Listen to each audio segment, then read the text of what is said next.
morning. We're back on the third segment of the Business Portal on the Corporate World. I am your host, Renelyn Tan.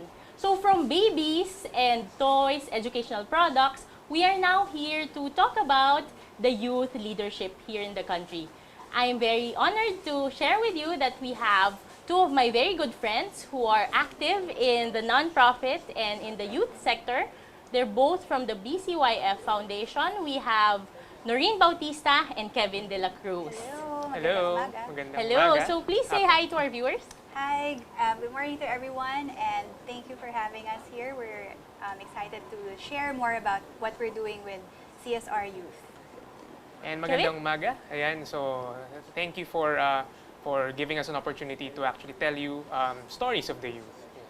Thank you, Kevin. So very exciting since earlier during the first two segments, we talked about babies and mothers who will be preparing for the future. But for now, we have exciting news for our youth leaders. I know that you both come from the BCYF Foundation, so can you please tell our viewers more about what you do? Okay, Noreen. so BCYF is the Benita and Catalino Yap Foundation. So we were established in 1993, and what we promote is what we call personal social responsibility. Personal Yes. social responsibility. But we anchor it on the youth, and for us, youth are ages 13 to 39 years old. Wow, 13 to 39. So mas marami-rami yung masasama sa ating age range, 13 to 39. Overall, yung foundation namin, we really want to develop society. And because majority of our population is composed of young people, that's really where we want to focus our efforts. So we advocate social development, education, social enterprise, but there's this new concept that we are recognizing now, which is CSR, but not CSR for corporations, which is what traditionally is understood, pero CSR more for the individual. Yun.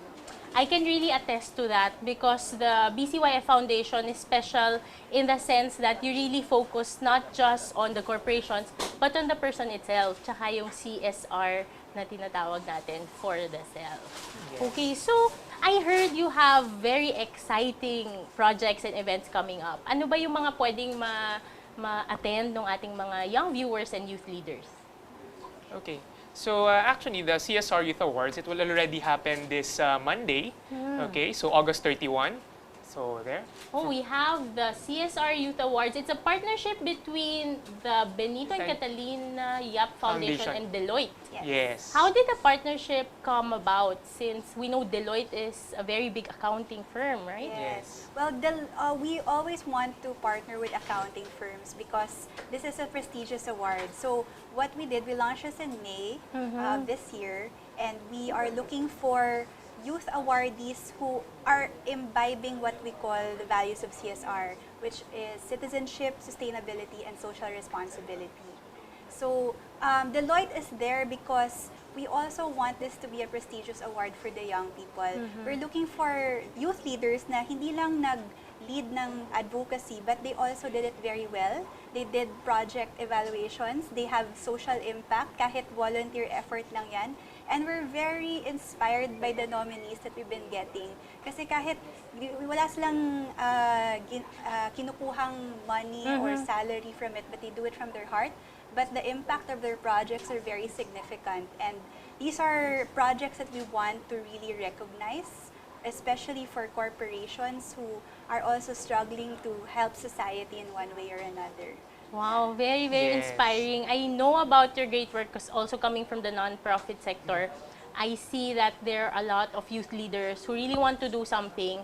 And so it's nice that you can showcase their stories. Yes. I'd like to ask if you can share maybe one or two stories that you found. I know the awarding is on Yes. Monday, but maybe just to inspire our viewers, what are some of the striking and memorable youth leaders that you found throughout the process of the award? Well, of course, we're keeping everything under wraps Oh, for the right. big Yeah. reveal. But I could say we have over 100 nominees. Okay, ang dami. Out of the 100, we've been screening a lot. Our screening committee has endorsed around 20.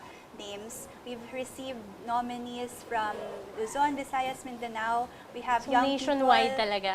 Yes. We have young people working with peace development in Mindanao. We have young people doing sustainability efforts, climate change advocacy. Of course, you have people doing social responsibility work also. And it's amazing to hear how the stories of young people are very profound and they come in their projects with wholeheartedness.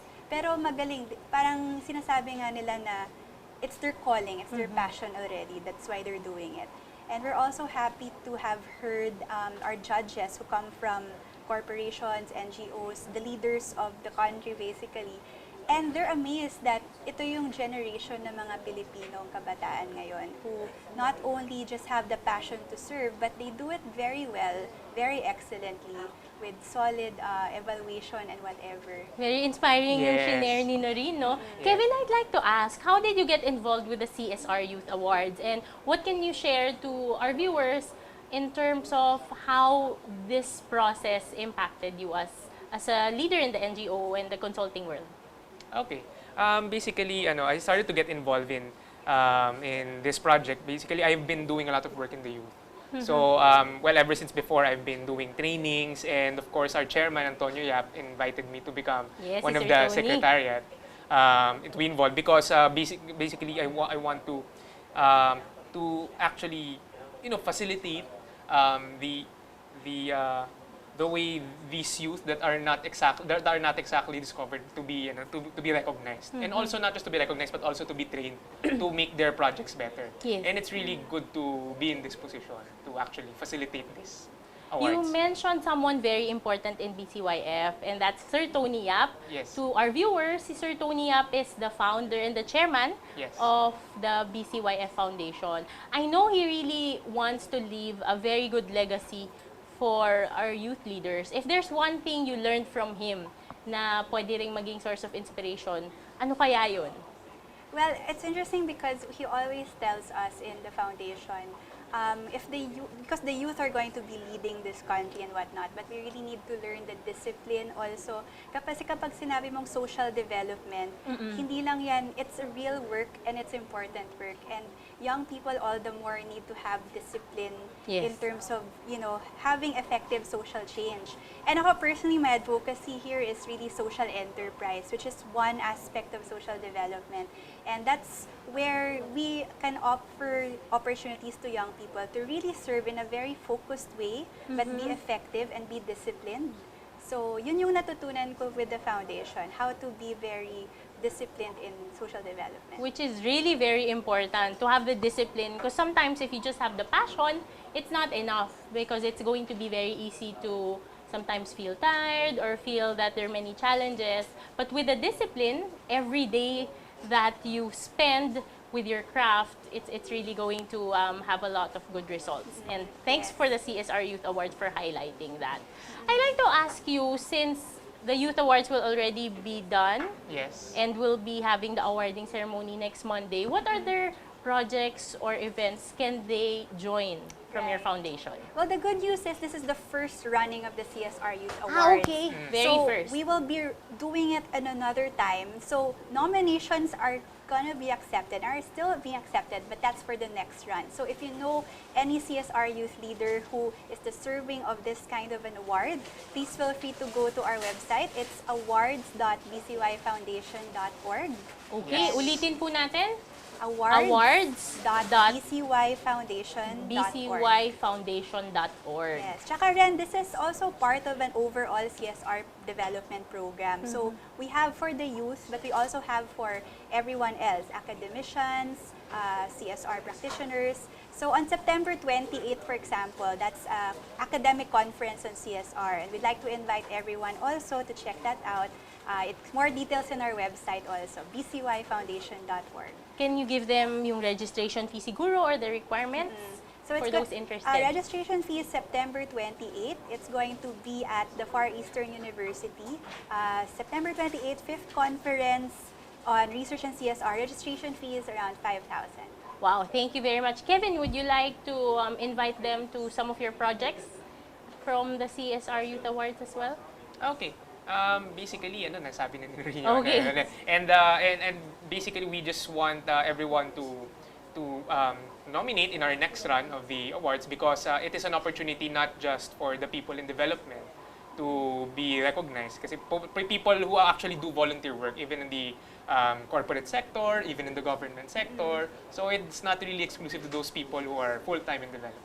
I want to also emphasize, Jen, if I may. Yes, please. CSR, again, for us is citizenship, sustainability, and social responsibility. So I'm inviting all the organizations in the Philippines and even around Asia, if you are involved in these advocacies, we would love to partner with you so we could discover more young leaders, especially for the citizenship and sustainability advocacy, since these are advocacies that need to be highlighted also. Okay, and one last time, your website so they can get in touch with you. So log on to bcyfoundation.org. You can check more about our advocacy on CSR, and we also have more details there for young people to participate in social development. So thank you very much, Kevin and Noreen, and Thank you please also. keep up Yes, the thank you. great work. Maraming salamat. Salamat din, Ren. And to our viewers, we will be back in a few minutes, so please don't change that channel.